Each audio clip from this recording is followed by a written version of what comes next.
les petits pitchs.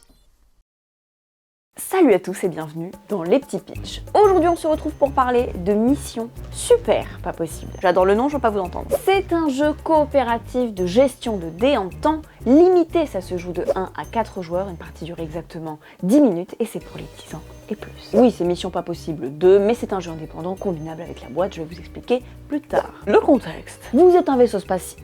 Non, vous n'êtes pas un vaisseau spatial. Vous êtes un équipage à bord d'un vaisseau spatial. L'ordinateur de bord détecte une douzaine de bombes aux 4 coins du vaisseau. Elles sont toutes réglées sur la même minuterie. Dans 10 minutes, tout pète. Valérie vient de péter, ça pue, il faut qu'elle parte. Ça pue le sabotage. C'est pas votre premier rodéo, mais cette fois vous faites face à des technologies extraterrestres qui vont mettre à rude épreuve votre équipe de déminage. Qu'est-ce que c'est que ce truc avec tous ces chiffres? Vous devrez garder votre sang-froid, communiquer et invoquer votre chance au dé pour sauver le vaisseau de la destruction. On va tous mourir! Surtout sauvez vos miches, le vaisseau est sous garantie, on s'en fout. Le but du jeu, désamorcer toutes les bombes au centre de la table et les courts-circuits devant vous en plaçant les bons dés. Tout ça avant la fin du compte à rebours.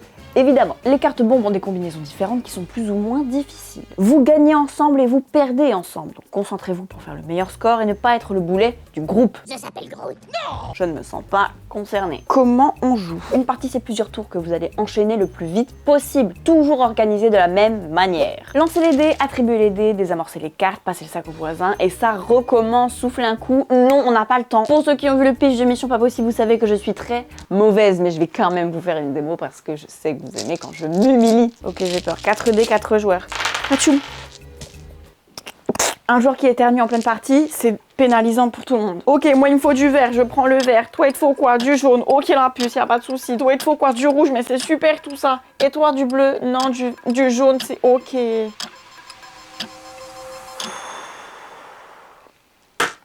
Ça m'a stressé. Si vous cherchez un jeu détente, ça n'est pas ça. Et on souffle pas en fait, ça reprend direct. On passe le sac, bim, carte, déschlac, bim bam, boum, jusqu'à ce que mort s'en suive. Jusqu'à ce que victoire s'en suive. Quand vous désamorcez une carte, vous replacez les dés dans le sachet, vous mettez la carte sur le côté, vous en prenez une du centre et vous remettez une carte de la pioche au centre de la table. Je suis déjà épuisée. Si vous connaissez Mission Pas Possible, vous êtes à la maison. Mais donc qu'est-ce qui change dans cette nouvelle boîte? Elle est juste verte? Non. Dans cette boîte, il y a des dés bicolores qui marchent pour les deux couleurs, donc ça augmente vos possibilités de placement.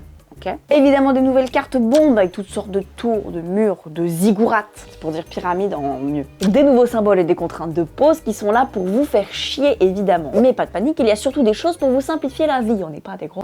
Chaque joueur a une carte rôle qui lui confère une capacité à son tour de jeu. Genre changer la valeur d'un dé, changer sa couleur, relancer, jongler avec des poires, chacun ses skills. Ne soyez pas gogol et n'oubliez pas de vous en servir, ces capacités vous sortent de la mouise, surtout quand vous pouvez pas placer un dé. Qu'est-ce qui se passe quand vous ne pouvez pas placer de dé? Vous piochez une carte.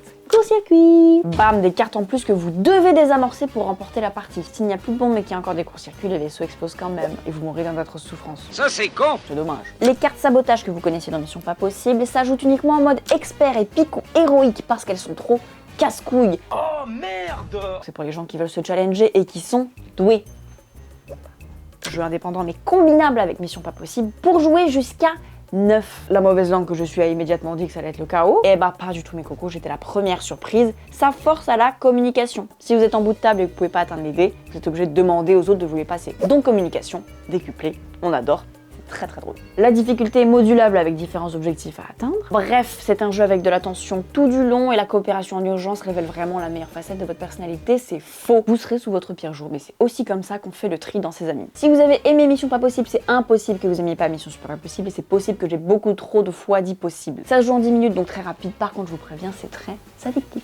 Voilà, c'est tout pour Mission Super Pas Possible, j'espère que ça vous a plu et que ça vous aura peut-être donné envie de tester le jeu. Si vous voulez voir encore plus de vidéos sur les jeux de société, n'hésitez pas à vous abonner à la chaîne de Regames, si on se retrouve très bientôt dans une prochaine vidéo. Ciao! Ok, c'est bon, personne n'a pris le court-circuit, tout va bien, je passe au sac au voisin, maintenant tu te démerdes. Enfin non, c'est un jeu coopératif, on joue tous ensemble.